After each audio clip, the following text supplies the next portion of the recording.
All right, guys, to the show baseball podcast.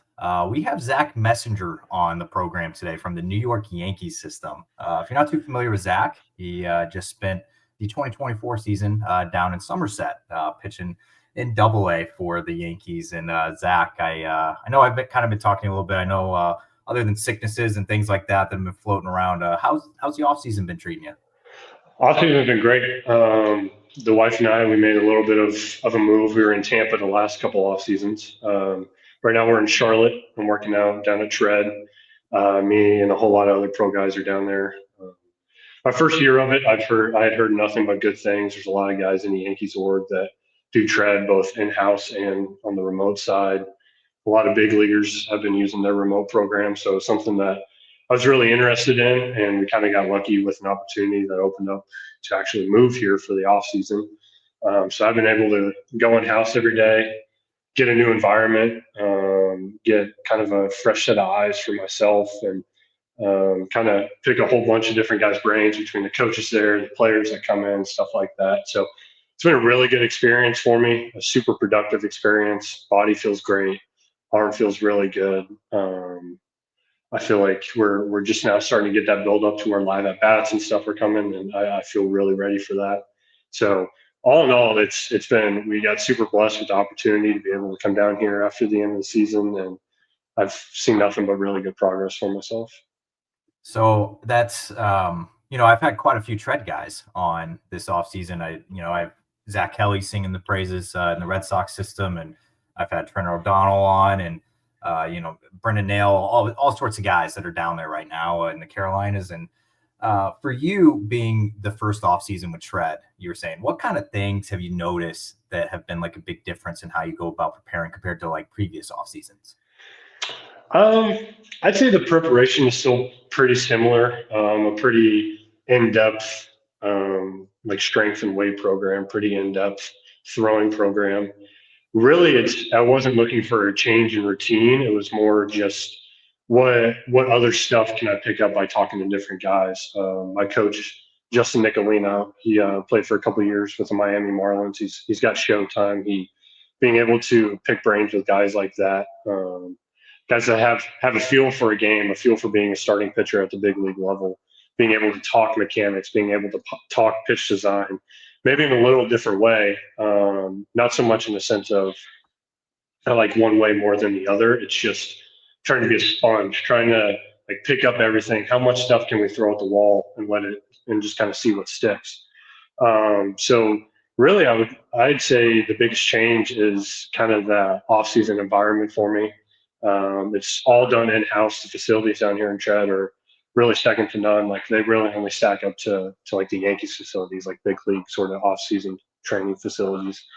Um, Throwing indoors is a little different. I'll be excited here soon whenever we get back to Tampa and start to throw outside and break a little bit of the sweat out there and stuff like that. But other than that, I mean, it's a super competitive environment. Just there's a lot more guys there, which honestly I think is a good thing. Again, just more brains to pick, more guys to chat with, go through the ups and downs of an off season with other guys around you.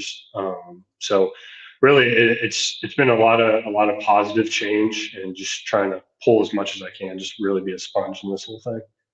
So, that kind of leads me to, obviously you're coming off of your 2024 season that was one of your best statistically. And you obviously you hit a career high in innings pitched. I think I saw a lot of your stats this year were the most you've ever had in a professional season, even dating back to your time at UVA. But for you, looking back at 2024 in Somerset, what are a couple of takeaways you have from whether it was on the field things, off the field? What'd you learn about yourself this year? Yeah, I think this was the first year I was able to find a routine that I could be really diligent with. There's a lot of career highs because I was able to stay healthy. There was a little bit of a stretch 2 years ago in high A where I was going through some lower body stuff, missed a couple starts. Um, Went through. I've had a couple off seasons in the past, whether it was in college or early in my pro career, where I just really couldn't get in a groove. It'd be like every 6 weeks I'm fighting with something new. This past off season, I spent all off season, excuse me, in Tampa around Yankees coaches and Yankees facilities, and we found a really good routine that it was throwing strength, movement, recovery wise that I could carry into the season. I think that was the biggest change for me was being able to have that thing where I can lean on to where whether it's a good start, whether it's a bad start, what worked, what didn't. If it was a great start, but my slider wasn't where we needed to be, the one thing I could always lean on was my routine. I knew I needed this amount of throws to feel my best throughout the week, this amount of sleep, this is what I needed to be eating, this was the timing of things as far as bullpens go, high intent, low intent days. Um, a lot of stuff that all kind of has to get packed in a 5 day schedule and a 6 day schedule. So just finding something that could keep some consistency between the travel and the weather, you're playing on different surfaces, stuff like that. So it was huge for me. And then really it was just kind of keeping the momentum going. A lot of open communication with catchers, with my pitching coach, Brett DeGagne, this past year.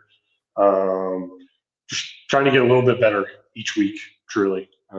Finding something that really we can build off of, regardless of how good or how poorly the start was. I talk about it a lot to where, regardless of the outcome out there on the field, there's a lot of good things, a lot of probably negative things that you can take away, and it's the ones that succeed and the ones that last longest, or how can you pick through those and to get yourself better and not so much pull yourself back. It's easy to do that whenever a season's 6 months long and you're all over the place. And man, I want to be here. Man, there's guys around me that are getting called up.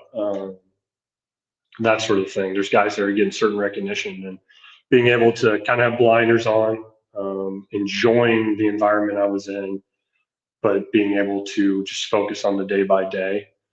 This past year was the first year I felt really comfortable being able to do that. Yeah, I feel like you kind of hit something on the head in that. And whereas, you had mentioned it's like obviously you reaching a career high in innings pitched this year. You had 150 right on the dot. I don't know if that was planned or not, but you stayed healthy this year, and obviously I always hear it all the time from coaches, development staff, everything in all orgs. Like the best ability is availability. I know it's cheesy, but it's kind of true at the end of the day. So you being able to hit that mark of 150, how much does that mean to you? Obviously, that means that you were consistent enough to go deep into games, and you're obviously healthy. Like, what does that mean to you, just being able to be out there that much this year? Truly means a lot. There's a lot of, I try not to pull, especially like the bigger, more well-known stats for me, just because there's a lot that goes into a game that's outside of ERA and WHIP and stuff like that. But the 150 inning mark meant a lot to me. I threw less than 100 innings my college career. Granted, I wasn't starting, really just doing spot starts, but mostly out of the pen. Seeing my innings numbers climb every year was great. I didn't have any crazy expectations for myself. I know last year or 2 years ago, sorry, in Hudson Valley, I finished at around 110 ish, maybe right underneath that.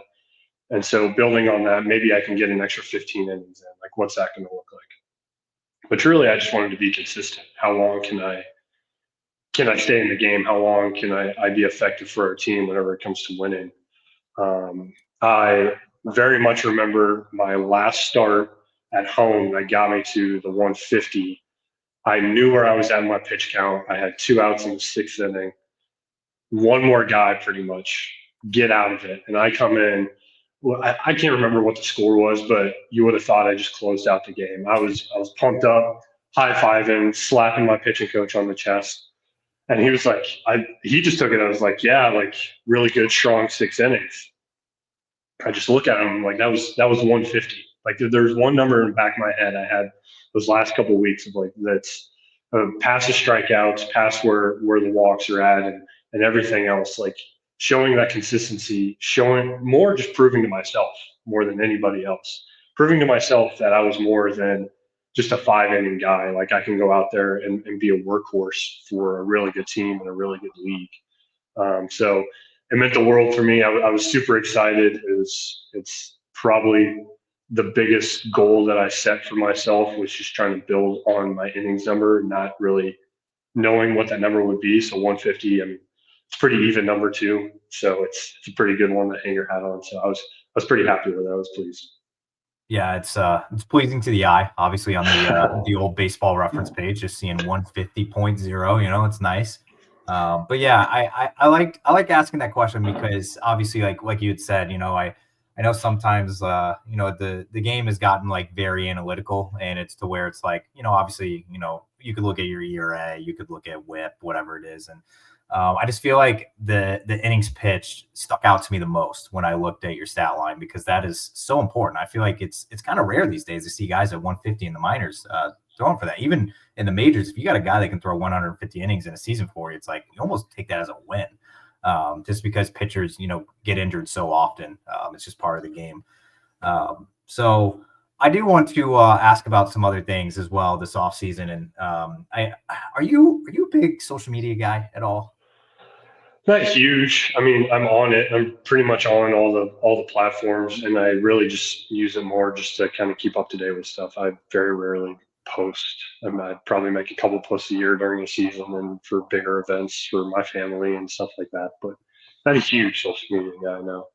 Okay. I know for some players out there, especially when you play in an organization like for the New York Yankees, obviously they have fans everywhere, all over social media. The media is obviously, large in New York. So, my question is this: obviously, like we just went through an off season where you were Rule 5 draft eligible. Obviously, the Yankees were pretty active in trade market, things like that.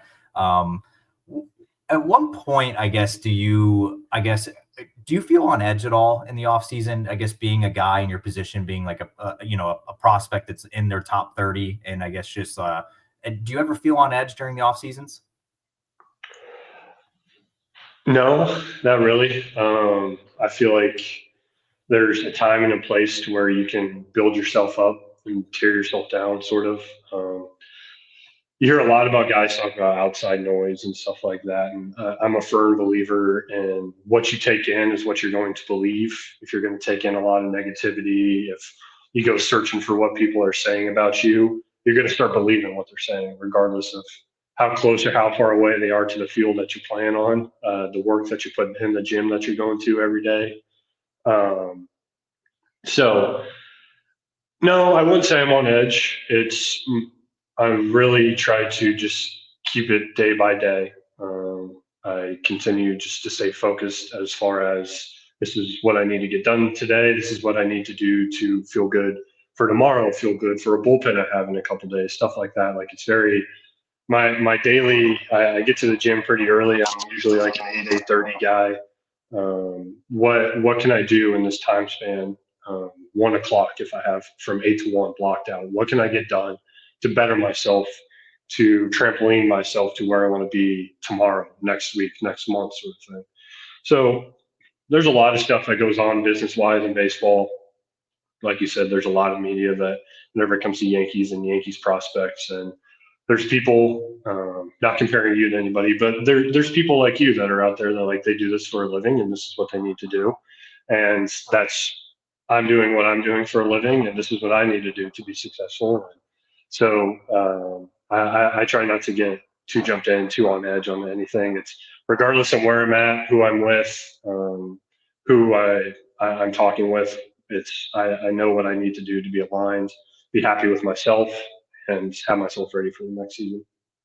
Yeah, I always feel like it's one or the other when I have guys on here. I feel like it's sometimes like, I'll have guys that like to search for their name on Twitter, and I feel like that's probably not a good idea to do these days, just because social media is a wild place. Yeah. And then you have the guys on the other end that's just like, nope, like I'm deleting like my Twitter during the season. I don't want to see anything. I don't even want to like it be on the For You tab. I don't want any of it. Mhm. So I am always curious, like, obviously with guys that play like, in the Boston market, the New York market, the LA market, guys that are in the system, not on the major league team, just kind of how they like feel about it. It's like, okay, there's a lot of noise around the team. So I'm always curious, like how you guys kind of react to that. So And I uh, will I will say like there's a time and place for it. I think social media can be a really positive thing. It's built our game. I mean, it's the game of baseball has gone international with the introduction of Shohei Ohtani and like pretty much with Roki Sasaki coming over here pretty soon. Like a lot of that is built through social media right now, and you see hype videos, you see professional baseball teams getting millions and millions of followers on their Instagram accounts. Like it's a really good thing. I think building your brand is an important part for like this generation of athlete. I think I would be very naive to be like, if you just want to live under a rock your entire career, that might be successful for some people. I think the average big league player has some idea of what goes on with social media. And again, like what makes you successful is what can you take in and what can you input for yourself to make your output better. So it's okay to take in if you see negative stuff on social media. It's okay to let yourself like pump yourself up a little bit whenever you see comments and stuff like that for the guys that want to go look for their name and stuff like that. And it's being able to have the understanding of if you go searching, you might find good stuff and you might find bad stuff. And what are you going to do with that information? Are you going to be able to sit down and realize, well, hey, again, this guy hasn't been within 500 miles of TD Park in Somerset, New Jersey, where I played half of my games this past year. Like he can say what he wants. If that's truly what he believes, everyone's entitled to their opinion. I know what I need to do to get myself better and help my team win baseball games and progress my career to eventually get to the big league level.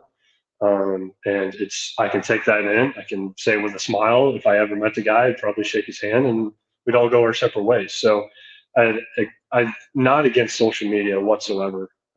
I was a media studies major in college. Ooh, Like okay. I took a lot of during COVID too. Like there was a lot of courses on social media on Twitter about politics and Twitter, about environmental stuff in Twitter, sports and Twitter and Instagram, and it's a growing business. It's probably one of the biggest growing businesses in all the world whenever you look at it from a broad sense.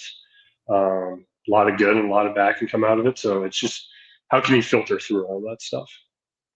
I like that output, and I also will have a question regarding, your major and a few questions. 'Cause I have a Of couple course. like random fun ones in a bit, but I got Nice. one more baseball road question before we shoot to some more fun topics here. But um, this spring training coming up, you got, I think it's about I guess when this comes out, you'll have less than a month from when you're reporting for spring training.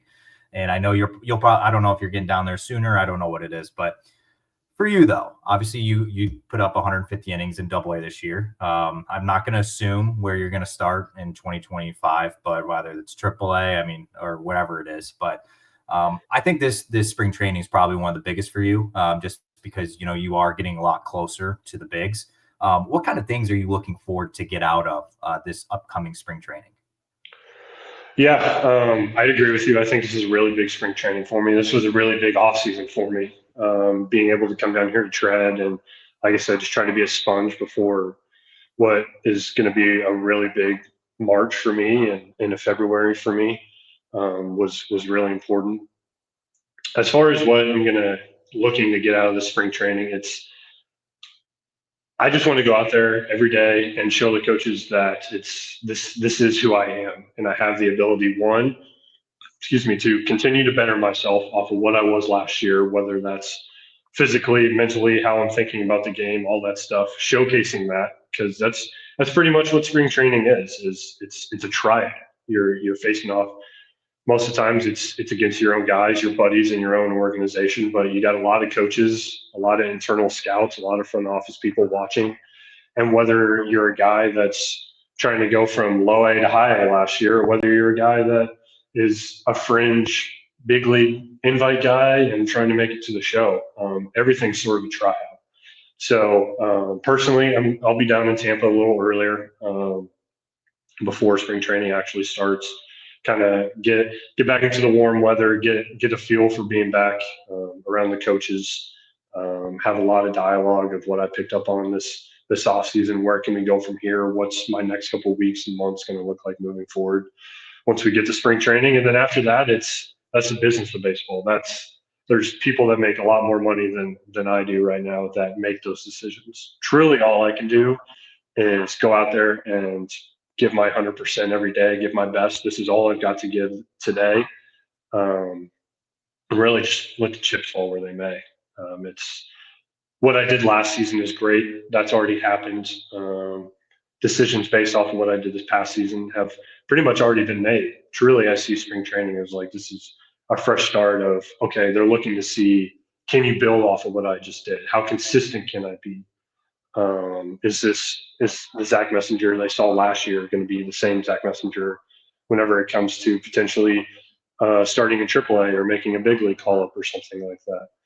I'd be remiss to say if I wasn't looking like this, that's not the end goal at some point. I think a lot of guys in my position would say the same thing. So just being able to show that I can handle myself, really just show to the coaches whatever level of guys who I'm talking to, whether it's front office or scouts or anything like that. Really show them what I'm about and what I can provide to the organization. So that leads me to my next. I have a teammate question for you here, and something that sparked me wanting to ask you this question. Obviously, we were talking mustaches a little off air, but I got to be around a little bit. One of your former teammates, or I guess teammate in New York, Mickey Gasper, this past year, who has probably one of my favorite mustaches in minor league and major league baseball since he made his debut this past year. Yeah, sure. So obviously, obviously we were talking a little bit. It's a Yankees thing, obviously, the mustaches. Who would you say? I'm going to open this up to the entire org. Who has the best mustache in the Yankee system? That's a tough question for you, I bet. That is a tough question, and a lot of guys are starting to build it up. A lot of guys are buying into the mustache thing. Best mustache in the organization.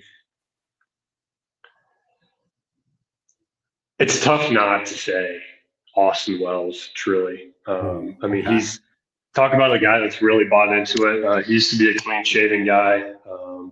You see him during the off season on various posts on social media and stuff like that, and he's like full beard, like lumberjack sort of guy. Like he's got the capability to put out some good facial hair. And you see what he's working with, especially on national television when we're in the World Series. He's behind home plate. He's got the mask sitting on top of his cap, and I mean it's tough not to say Wellesley. I mean he's earned the respect and the right to be able to have that label. I'd say there's a lot of guys up and coming though. Like I said, there's a lot of guys starting to buy into it. It's a tough thing to pull off. It's like I've said, it takes some commitment. Everyone's going to go through a period where it probably looks a little ridiculous, and it's just like a new haircut most times. Like there's a little bit of an odd period you got to get through. And Wellesley's been pretty fully committed to it. So you just mentioned too, like obviously him at the World Series and things like that. How glued were you and how tuned in were you? Obviously watching the Yankees make that run. Obviously you got a lot of guys that you played with that on that team. So how like tuned in were you? Probably the most tuned in I've been to a World Series in a while. It's like you said, it's a lot easier. One, it's an organization that I'm playing for that I obviously have a bunch of respect for. I love being a Yankee, and also seeing guys that you've played with in spring training or you've played next to for since we all got drafted. Ben Rice showed a little bit of time there in the ALDS, and like being able to see him on camera, being in those dugouts during the World Series and the ALCS is it's pretty cool to see. It's real like nothing but respect and like super proud for guys like Rice, guys like Austin Wells, guys like Volpe, stuff like that. But yeah, I was pretty glued, partially because I was comfortable in my relationship with baseball to where I could sit there in November or the end of October and okay, I can watch the game and analyze it. This is me on the mound. This is what I'm thinking.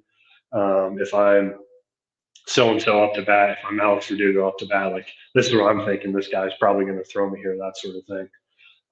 And then again, like it was the Yankees. It was such a big stage. The boys played their hearts out. Like it's tough not to root for a team like us, to where there's probably the most pressure out of anyone in the entire league to succeed.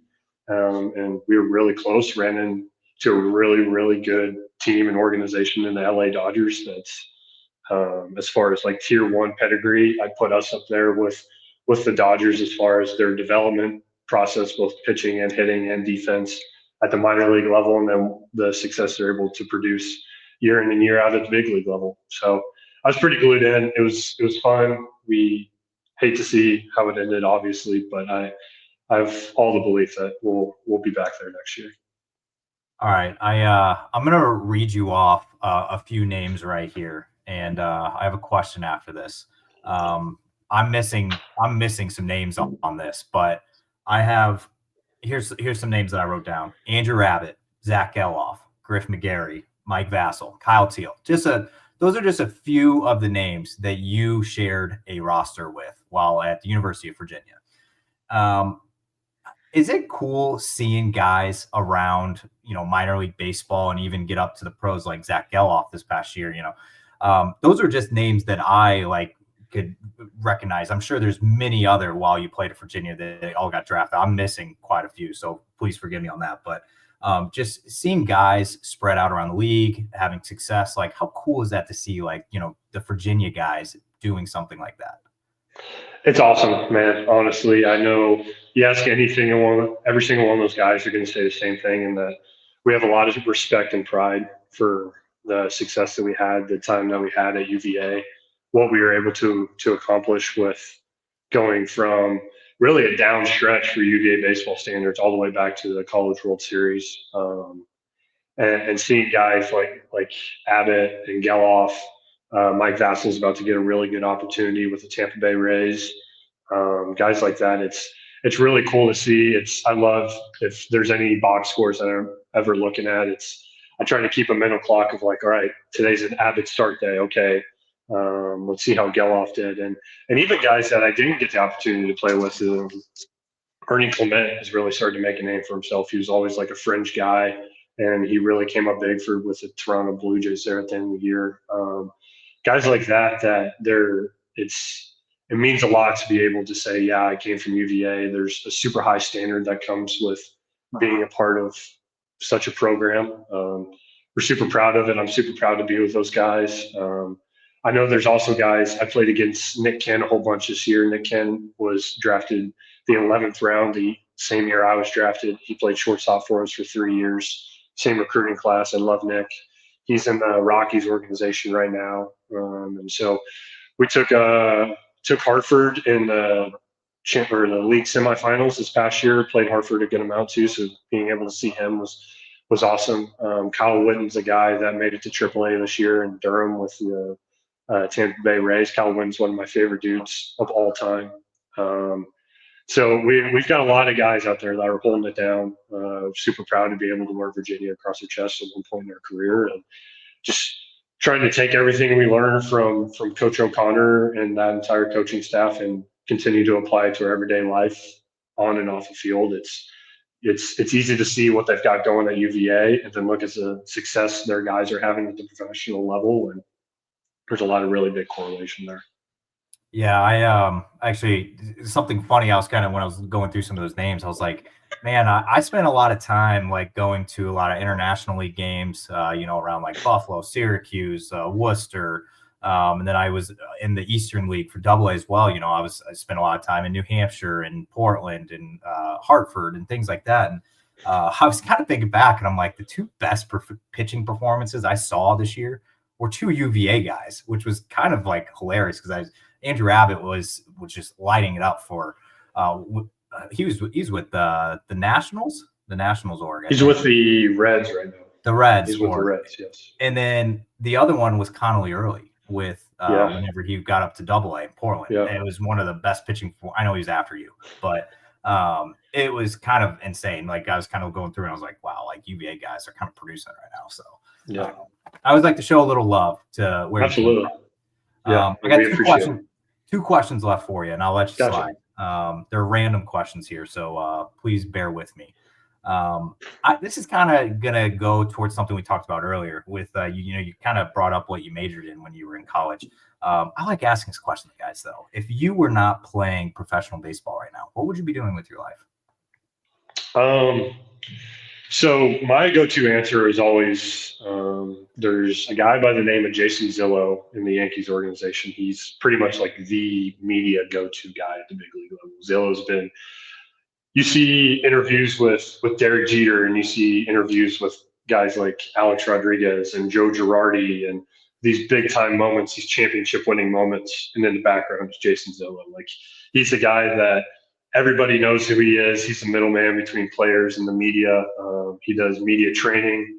I've heard him speak multiple times during spring training and stuff like that about how you go about being a professional athlete, how you go about representing the Yankee organization on social media, talking with the media, stuff like that. I think media training would be a really cool thing, especially for guys coming off or coming from on like the international level. I mean, they're on American soil and they know really all they know as far as baseball goes is just how to be really talented, and then everything that comes from behind that, it's new for them. It's they're learning a new language. They're dealing with American speaking media members that just want to pull everything out of them that they can out of these really talented kids. So being able to help kids like that through a system and continue to succeed and take as much pressure off of them as they can to where they can just go out there and focus on baseball.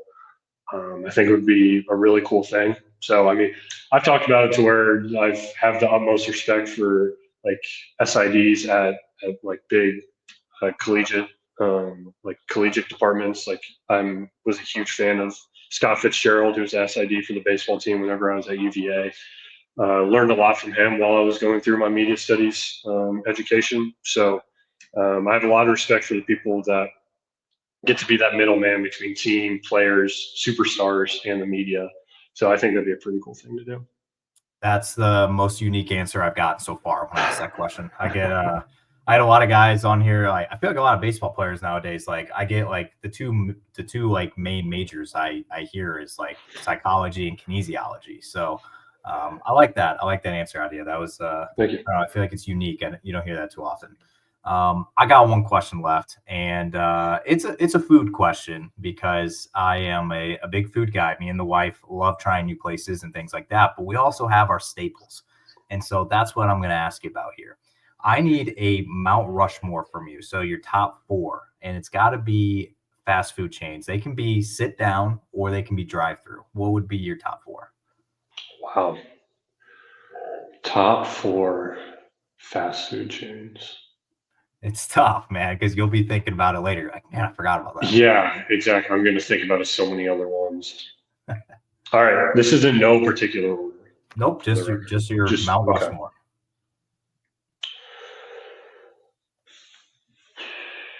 Cookout, I'd put up Okay. there.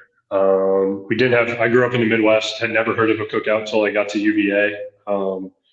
And then I met my wife, and the first meal we had together was a cookout meal sitting in a parking lot. I That love that, by the way. cookout holds a special place in my heart. Taco Bell's up there for me. Pretty big menu. I can get a lot of different things at Taco Bell. Um, I think Chick-fil-A's got to be up there for me just because they're everywhere. It's consistent. Um, it's pretty often like my go-to. Either we're having it for lunch that day, especially if we're on the road, or if there's a Chick-fil-A close enough, walking distance wise, I'm probably going to get a chicken and cheese biscuit from Chick-fil-A for breakfast, stuff like that. It's pretty quick go-to, easy on the stomach and stuff like that. Number four. You're missing the most number one answer I get. And I don't know if I'm going to say it. I tell you what, I know what it is. Uh-oh. I'll tell you, Uh-oh. Bojangles. Bojangles for me. Now, Okay. very small menu, which allows them to be, again, very consistent. A five-piece chicken supreme for me. I've had them for breakfast. I've had them for lunch. I've had them for dinner. I've had them at 1 a.m. Has yet to miss for me. Okay. And they're really big on the East Coast at sporting events, like at UVA, the one like main food truck they had at football games, Bojangles. I'm down here in Interesting. Charlotte right now. The number one name brand food name they have at the Panther Stadium, at Bank of America Stadium, Bojangles. Like it's since I've moved out to the East Coast, um, besides like the normal like Chick-fil-A and stuff like that, it's chicken wise, I've probably been to Bojangles the most. A 5-piece chicken supreme. Chicken tenders are always good. Bow sauce is ridiculously good. Their biscuits are always good. So told you I don't. It's might be a hot take, but I'm pretty confident with my four. All right. I mean, listen, the blueberry biscuit in the morning saved me from a few hangovers when I was in my early 20s. So I get it. But man, I am shocked. Every single guy I've asked this offseason, we've done over like 100 of these, and Chipotle is number one every time. Now I will say I don't know how other organizations go about it. We get Chipotle at least 3 times a week Ooh, during the okay. season. I'm with you then. I'm At with you. home, on the road, I can count. I actually just had it like 2 days ago, which is funny. But that's probably the second time I've had Chipotle since the end of the year. Like it's still very good and it's high quality food. It's Yeah, just, I know for a fact I'm going to have it so much on the road here upcoming season. And you can, as tough as it is, Chipotle can grow pretty quick, especially I whenever believe it's it. it's September and you're having it for the third time of the week and it's only Friday. Like it can grow in pretty quick. There's only so much steak and chicken bowls and steak and chicken tacos and so much guac that you can consume over like a 4 month span to where your body's like, all right, Oh, it's time. I'm It's with time you. to give it up a little bit. Oliver's like I love Chipotle. Chipotle got me through college 100%. Me and my roommate were at Chipotle as much as our budget would allow us to do it every week whenever we were in college. I've just had it so much. It's like the last year probably that it's I'll still go to it, but I don't know if it's in my top. You ask me here in a year, and if we don't ever have Chipotle, Chipotle is probably my number one pick. So just Hey, got me at a weird time, you know. okay. If Scranton doesn't have it on the post game spreads or whatever, maybe That's it'll right. enter in again. That's right. Um, I Exactly. am a little upset with you. I also grew up in the Midwest. I'm a Southern Illinois guy, and the fact you didn't say Culver's hurt me a little bit. I haven't Um, seen a Culver since there's a few. There's one in the Tampa area that I'd been to a couple times when the wife and I were living in Tampa. But other than that, like you don't see them. I like I love a good butter burger and cheese fries, but it's like I can't find them anywhere. It's ridiculous. Like that's yeah, why if I was still living in Indiana, I probably wouldn't have said Cookout or Bojangles in my Mount Rushmore. So yeah. No, I feel you, man. That's once I moved out to the East Coast, it was no the closest Culver's I think was Ohio. So yeah, exactly, it was kind of it was over. But all right, exactly. Zach, I appreciate you doing this once again this off season. Obviously, you had a fantastic year in 2024, and definitely looking out for you in 25. Obviously, wherever you begin, always rooting for you. But yeah, thank you so much for hopping on. Yeah, absolutely. Anytime, man. It's always a good time getting to chat with you. So I appreciate it.